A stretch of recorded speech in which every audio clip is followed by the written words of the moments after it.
I nod, but something doesn't sit right. Natalie is passionate about her work, yes, but I've never seen her let it dim her enthusiasm for our moments together. The way her voice wavered, the subtle way she avoided eye contact, it all felt off. As I watch her gather her papers and slip into her heels, I decide not to push. Natalie is a private person, and sometimes she needs time to process things on her own. But my thoughts keep circling back to that moment, replaying her hesitation like a broken record.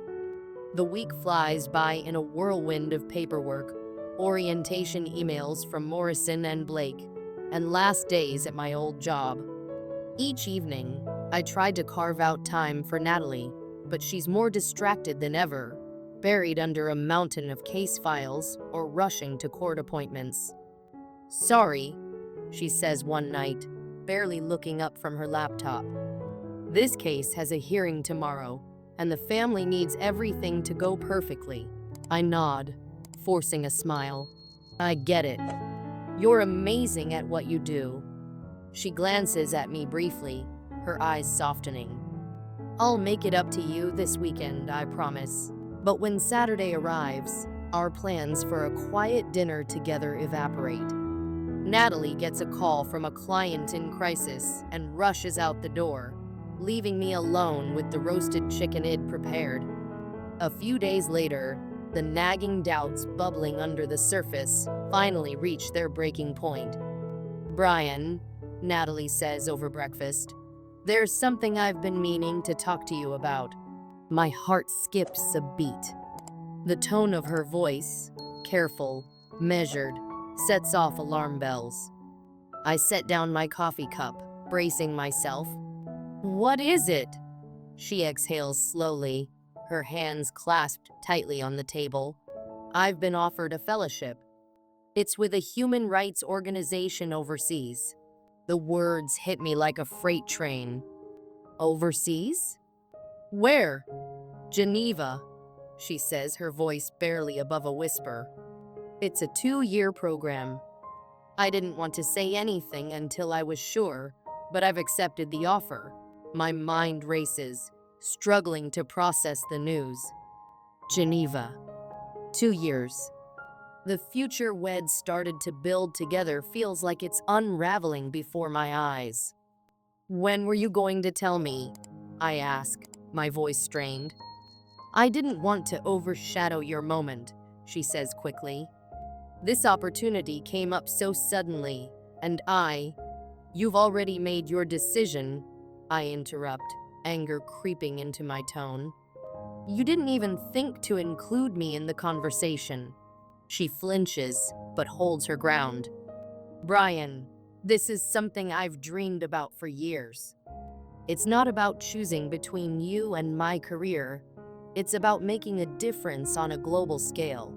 I push back my chair, pacing the kitchen. "So what happens to us?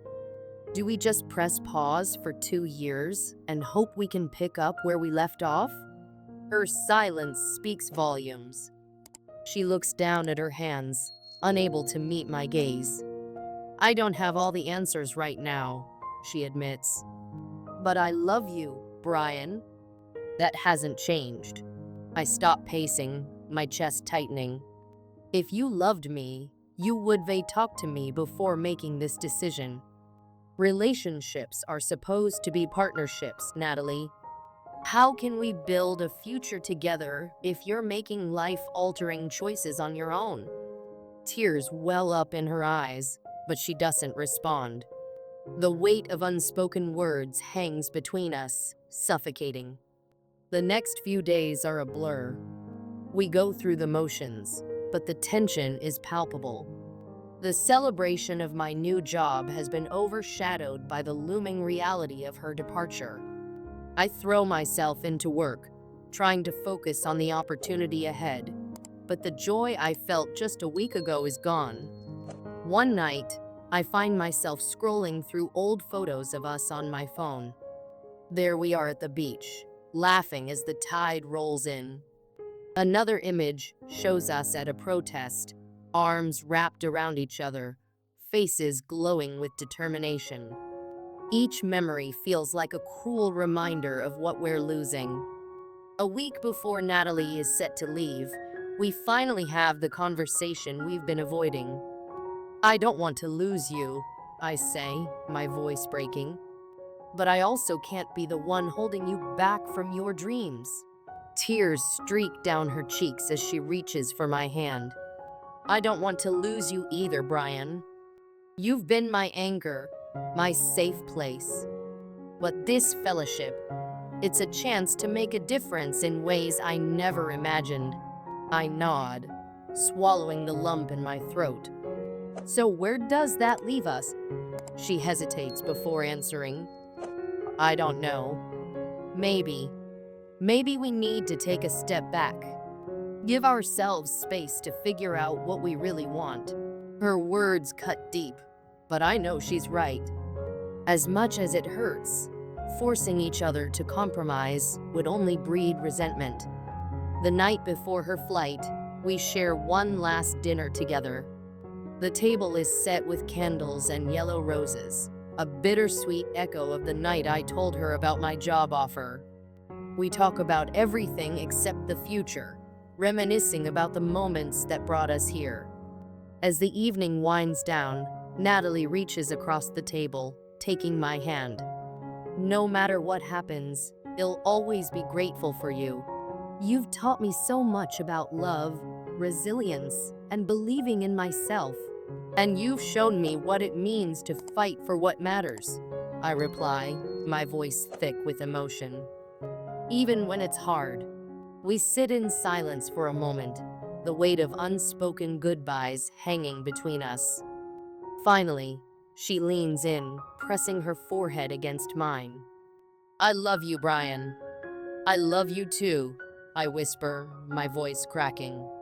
The next morning, I drive her to the airport. The car ride is quiet, both of us lost in our thoughts. When we arrive, I help her with her bags and walk her to the security checkpoint. "This isn't goodbye forever," she says, her voice trembling. "Maybe not," I reply, though I'm not sure I believe it. We hug tightly, neither of us wanting to let go. As she disappears through the gate, I stand there for a long time, watching until she's out of sight. In the weeks that follow, I throw myself into my new job. The challenges are invigorating, and for the first time in years, I feel like I'm building a future I can be proud of. But Natalie's absence is a constant ache, a reminder of the life we were supposed to share. Occasionally, we exchange messages, brief updates about work and life. But the distance, both physical and emotional, makes it clear that our paths are diverging. One evening, as I sit alone in our apartment, I realize something. Loving Natalie has taught me the importance of chasing dreams, even when it means letting go of the things you hold most dear. Our story may not have the ending I imagined, but it's a chapter I'll always cherish. Sometimes, love isn't about holding on. Sometimes, it's about letting go. The unraveling of us, I nod, though I'm not entirely convinced. If you ever want to talk about it, I'm here. I know. Natalie leans over, pressing a soft kiss to my forehead. "You're amazing, you know that?" Her words are tender, but something about her tone feels distant. As she gathers her things and heads out the door, I can't shake the feeling that something is off. It's subtle, like the first chill of autumn creeping into summer. Over the next few weeks, life becomes a whirlwind. Between preparing for my new job and wrapping up loose ends at my current one, I barely have time to think. Natalie's schedule is just as hectic, if not more so. Late nights at the office have become the norm, and while we still carve out time for each other, there's a noticeable shift in her energy. Her once bright eyes now carry a shadow of exhaustion. A quiet shift one evening, as we're having dinner, I bring it up. "You've been working so hard lately." Are you sure you're not taking on too much? She shrugs, absently pushing her food around on her plate. It's part of the job. These families depend on me. If I don't fight for them, who will? I reach across the table, resting my hand on hers. I get that, I say gently, but you can't pour from an empty cup. You need to take care of yourself too. Her gaze softens as she looks up at me. You're right. I'll try to take a step back when I can. I want to believe her, but the exhaustion in her eyes tells a different story. The words feel more like a promise to ease my worries than a commitment to herself. New beginnings the day I start my new job is both exhilarating and nerve-wracking. The office is sleek and modern, a far cry from the dingy cubicle farm I've called home for years. My colleagues are warm and welcoming, and the work is challenging in the best way possible. For the first time in a long time, I feel like I'm exactly where I'm meant to be. That evening, I walk through the door to find Natalie waiting with a bottle of champagne. To your first day, she says, her smile wide and genuine as she raises her glass. To us, I reply, clinking my glass against hers. We laugh, toast, and share stories of our day. It's the most relaxed I've seen her in weeks, and for a moment, I let myself hope that maybe things are turning around. A night of silence, but hope can be deceptive. A few nights later, I wake up in the middle of the night to find her side of the bed empty. My first thought is that she's in the bathroom, but when I glance at the clock, 2:43 a.m., something feels off. I find her in the living room, sitting on the couch with a faraway look in her eyes as she stares out the window. The moonlight casts a silvery glow across her face, making her seem even more fragile. Nat, I say softly, not wanting to startle her. She turns, her expression unreadable. I couldn't sleep. Do you want to talk about it? I ask, taking a step closer. She hesitates for a moment, then shakes her head. It's nothing. Go back to bed. I'll join you soon. But she doesn't. And over the weeks that follow, the late nights become more frequent. The distance between us grows, imperceptible at first, like the slow spreading of cracks in a foundation, but unmistakable once you know where to look. The breaking point, it's a Saturday afternoon when everything comes to a head. We're sitting on the couch, laptops open, going over potential neighborhoods to look for houses. The conversation starts light, filled with laughter and excitement. I'm rattling off features I've always dreamed of: a big backyard, lots of natural light, maybe even a home office. What about you? I ask, turning to her with a smile. What's on your dream house wish list? Her face falls slightly, and she's quiet for a long moment before finally speaking. Brian, I don't know if I'm ready for this. The words hit me like a punch to the gut. My smile fades, replaced by a growing sense of unease. Ready for what? All of it, she says, her voice barely above a whisper. The house, the future we've been talking about, everything. I stare at her, my heart sinking. I thought this is what we both wanted. Her eyes glisten with unshed tears. It's not that simple, she says. I've been so focused on my work, on fighting for others, that I've lost sight of what I want for myself. Her words hang heavy in the air, each syllable weighing me down. I search her face for answers, for something to hold on to, but all I see is uncertainty. Do you still want this? I finally ask, my voice trembling. I don't know, she whispers, the tears spilling over now. And just like that, the future I'd been so sure of feels like it's slipping through my fingers. Unraveling, the days that follow are a blur of confusion and heartache. We tiptoe around each other, careful not to say too much or too little.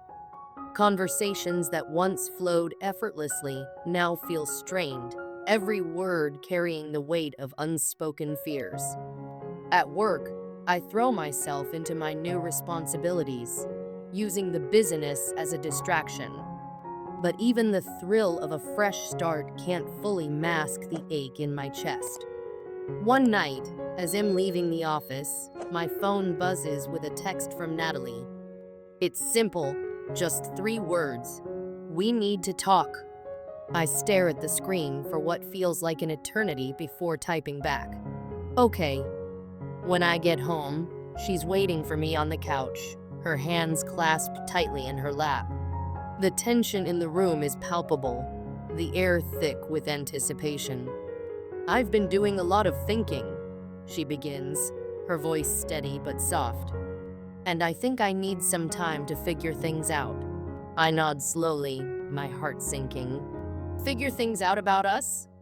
About everything, she says, her eyes meeting mine. I love you, Brian, but I need to understand who I am outside of this relationship, outside of my work. I need to find myself again. The words are like a dagger to my chest. I want to argue, to beg her to stay, but deep down, I know that this isn't something I can fix for her. This is her journey, and all I can do is let her take it. A new chapter the next morning, she packs a small bag and leaves, promising to keep in touch. The silence she leaves behind is deafening, a stark contrast to the life we'd built together. In the days that follow, I find myself oscillating between anger, sadness, and an overwhelming sense of loss. I replay our conversations in my head, searching for signs I might have missed, moments where I could have done something differently. But as the weeks turn into months, I start to realize that some things are beyond our control. Love is messy and imperfect, and sometimes the hardest thing we can do is let go of the people we care about. Natalie and I still talk occasionally, brief, polite conversations that hint at the connection we once shared. She tells me she's started therapy and is exploring new hobbies. I tell her about work and the small victories I've achieved. And while the future remains uncertain, one thing becomes clear. This isn't the end of our story. It's simply a new chapter, one filled with growth, self-discovery, and the possibility of finding our way back to each other or forward into something entirely new. For now, all I can do is take it one day at a time, holding on to the hope that brighter days are ahead.